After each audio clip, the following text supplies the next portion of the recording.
Hi, and welcome to another video. I hope that you like this one. I've been trying new things. I've tried my hand at different things. Some have worked, some haven't. Anyway, while you watch it, what I'd like you to do, this is kind of a B2 C1 type listening for a Trinity exam, what you would be expected to do. What do I say my concerns are? So you watch the video and I talk about a couple of my concerns. And what is my view on religion? Where do I stand when it comes to religion? Don't forget to like and subscribe because I'm cool. Well, here I am at the station of Almanthora, and I'm heading off to the Sanctuary of Saliente. Santuario de Saliente. Who's coming with me? A few things happened on the ride which brought Sod's Law and Murphy's Law to mind. What is Sod's Law or what is Murphy's Law? Well, the law states that if something can go wrong, it will. And that certainly happened a few times today on this ride. I was videoing things and there was too much wind, and when I came home and I'd tried to edit them, they were unusable, so it wasn't really good. Sod's Law is a little bit too colloquial to use in an exam situation. If you wanted to say something, I would use Murphy's Law. So my first time recording as I was cycling, and no sooner had I started recording than three cars passed me. No sooner had I started recording than three cars passed me. I don't like cycling on the road because I don't like cars. I think they're very dangerous when they overtake you and are really close to you. So Sod's Law, Murphy's Law, and an inversion.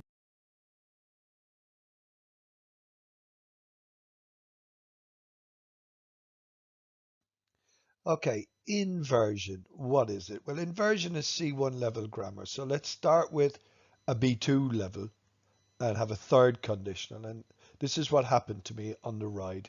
It was very windy, as I said, so I couldn't use all of my videos. So if it had not been so windy, I would have been able to use all my recordings.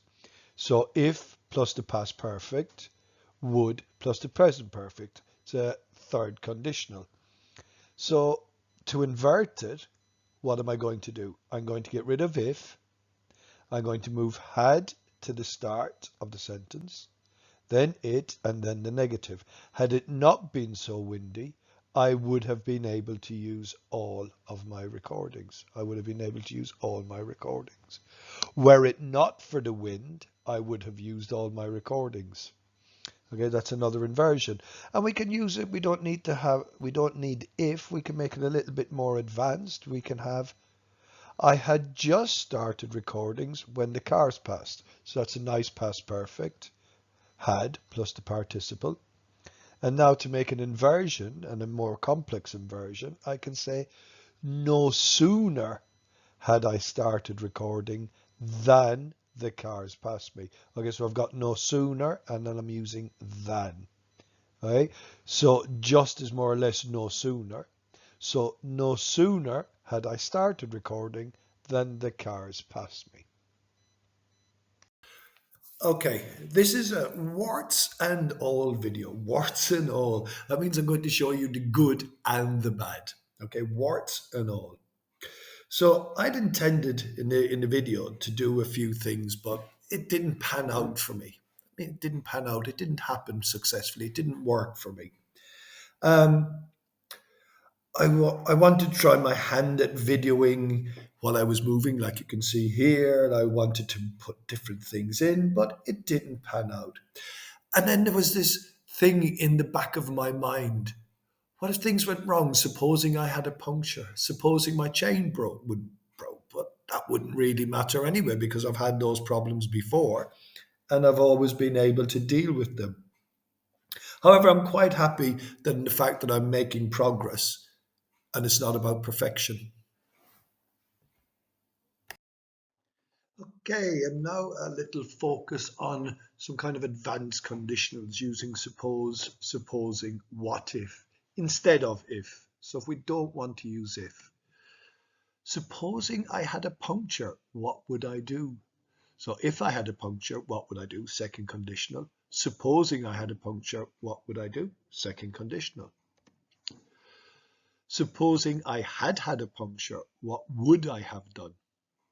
So third conditional, if I had had a puncture, what would I have done? I'm just replacing if with supposing, and the same with suppose.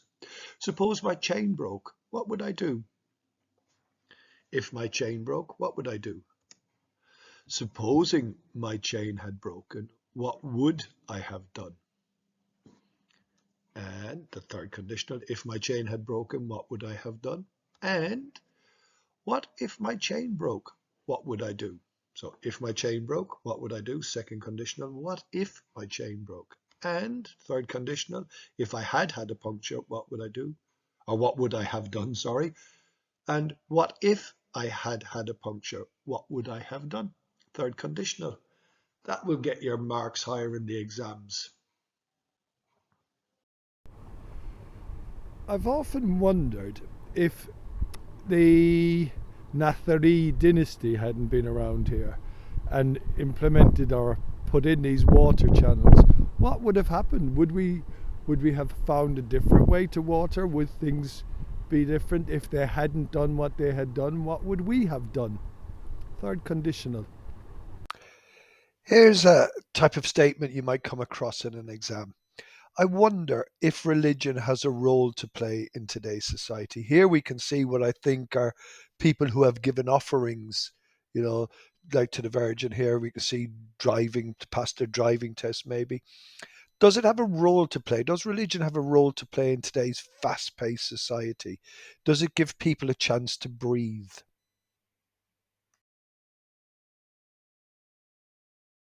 I have vivid memories of my mother lighting candles for us when we were younger, when we had exams, with the hope that it would help us to pass. Well, this is the Virgin of Saliente. And as I've just shown, people in keeping with their beliefs give offerings and light candles to try and make their lives easier or better. And isn't that it? Some of us believe in religion, some in science, some in superstition, while all the while, all we're really trying to do is make sense of the world around us. So I suppose everything has a role and each to their own. What do you think? If that was in an exam, how would you answer that? Look at this for an amazing view. It's a commanding view. It's little wonder that this place was built on top of a prehistoric settlement. I've often wondered what would life have been like in prehistoric times. I wonder would it have been better? Do we have too much technology these days? Okay, well, we've come to the end of another video. Thank you very much for watching. If you've managed to stay the whole time, the answers, it was in the back of my mind about what would happen if I got a puncture or if my chain broke, in the back of my mind. And the second one, I think that religion is useful for people who believe in it, each to their own. And another thing, if you want to contact me or if you have any doubts or suggestions or whatever, just to contact on your bike English@gmail.com. Remember, there's two E's, an E at the end of bike and an E at the start of English. And don't forget to like and subscribe. Thank you very much. Bye. Till the next one.